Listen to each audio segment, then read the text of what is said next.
महाभारत के युद्ध में श्री कृष्ण ने अर्जुन को गीता का उपदेश दिया। इसी उपदेश को सुनकर अर्जुन को ज्ञान की प्राप्ति हुई। इन उपदेशों को 18 भागों में विभाजित किया गया है। यह संक्षेप में जाने कि प्रत्येक अध्याय में क्या लिखा है। पहला अध्याय। अर्जुन ने युद्ध भूमि में भगवान श्री कृष्ण से कहा कि युद्ध में मैं इन सभी को मारना नहीं चाहता हूँ, भले ही यह सभी मुझे ही मार डाले, लेकिन अपने ही कुटुंबियों को मारकर हम कैसे सुखी हो सकते हैं। बुद्धिमान होकर भी हम पाप करने को तैयार हो गए हैं। अर्जुन युद्ध भूमि में धनुष को त्याग कर रथ पर बैठ गए। तब भगवान श्री कृष्ण ने अर्जुन की स्थिति को भांप लिया। भगवान श्री कृष्ण समझ गए कि अर्जुन का शरीर ठीक है, लेकिन युद्ध आरंभ होने से पहले ही उसका मनोबल टूट चुका है।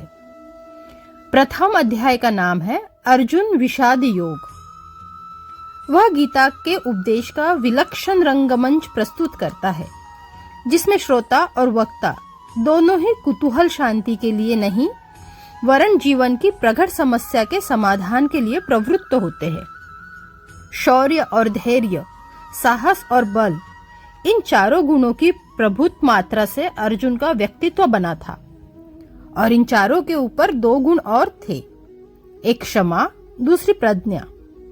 बल प्रधान शास्त्र धर्म से प्राप्त होने वाली स्थिति में पहुंचकर सहसा अर्जुन के चित्त पर एक दूसरे ही प्रकार के मनोभाव का आक्रमण हुआ। कार्पण्य का एक विचित्र प्रकार की करुणा उसके मन में भर गई और उसका क्षात्र स्वभाव लुप्त हो गया। जिस कर्तव्य के लिए वह कटिबद्ध हुआ था, उससे वह विमुख हो गया।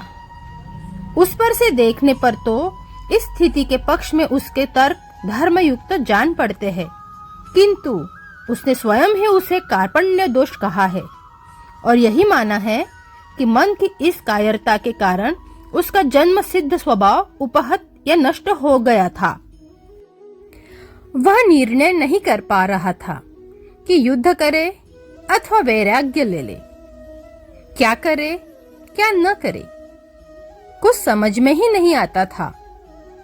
इस मनोभाव की चरम स्थिति में पहुंचकर उसने धनुष बाण एक और डाल दिया। कृष्ण ने अर्जुन की वह स्थिति देखकर जान लिया कि अर्जुन का शरीर ठीक है, किंतु युद्ध आरंभ होने से पहले उस युद्ध भूमि के क्षत्रिय का मनोबल टूट चुका है। बिना मन के यह शरीर खड़ा नहीं रह सकता। अतएव कृष्ण के सामने गुरु कर्तव्य आ गया। अंतः तर्क से, बुद्धि से, ज्ञान से, कर्म की चर्चा से, विश्व के स्वभाव से, उसमें जीवन की स्थिति से, दोनों के नियामक अवयव पुरुष के परिचय से और उस सर्वोपरि परम सत्तावान ब्रह्मा के साक्षात दर्शन से अर्जुन के मन का उद्धार करना, यही उनका लक्ष्य हुआ। इसी तत्व चर्चा का विषय गीता है। पहले अध्याय में सामान्य रीति से भूमिका रूप में अर्जुन ने भगवान से अपनी स्थिति कह दी। प्रथम अध्याय में दोनों सेनाओं का वर्णन किया जाता है। शंख बजाने के पश्चात अर्जुन सेना को देखने के लिए रथ को सेनाओं के मध्य ले जाने के लिए कृष्ण से कहता है। तब मोह युक्त हो अर्जुन कायरता तथा शोक युक्त वचन कहता है। दोस्तों, यदि आपको यह वीडियो पसंद आया हो तो हमें कमेंट द्वारा जरूर बताएं। हमारे चैनल पर यदि नए हैं तो लाइक, शेयर और सब्सक्राइब करना ना भूलें और बेल आइकन को दबा दें ताकि आगे आने वाली सभी नोटिफिकेशन आपको मिलती रहे। धन्यवाद दोस्तों। शेष अगले वीडियो में।